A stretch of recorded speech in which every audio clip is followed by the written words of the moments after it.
ഒരിക്കലും ഒരു ചെറുപ്പക്കാരൻ വന്ന് പറഞ്ഞതിങ്ങനെയാണ്, എനിക്ക് സ്മോക്കിംഗ് നിർത്തണം.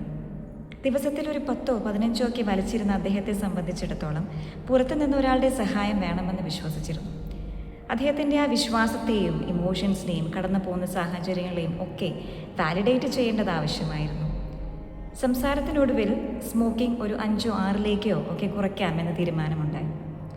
കുറച്ച് ദിവസങ്ങൾക്ക് ശേഷം വളരെ സന്തോഷത്തോടെ അദ്ദേഹം വന്ന് പറഞ്ഞു, ഇപ്പോൾ 4ഓ 5ഓക്കെ വലിക്കുന്നുള്ളൂ, മാത്രമല്ല വരുന്ന ദിവസങ്ങളിൽ സ്മോക്കിംഗ് നിർത്താം എന്നുള്ളൊരു കോൺഫിഡൻസും അദ്ദേഹത്തിൻ്റെ വാക്കിൽ നിന്ന് പ്രകടമായിരുന്നു. അതിൻ്റെ പ്രധാന കാരണം ആരുടെയും നിർബന്ധത്താലല്ല അദ്ദേഹം കൗൺസിലിംഗ് എടുക്കാൻ തീരുമാനിച്ചത്.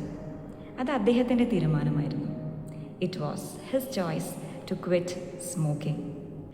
നമുക്കൊക്കെ അതിൻ്റെ കോൺസിക്വൻസസ് അറിയാത്തത് കൊണ്ടല്ല, മറിച്ച് നമുക്ക് നഷ്ടമായി പോകുന്നത് ആ ഒരു സ്ട്രോങ് ഡിറ്റർമിനേഷനാണ്.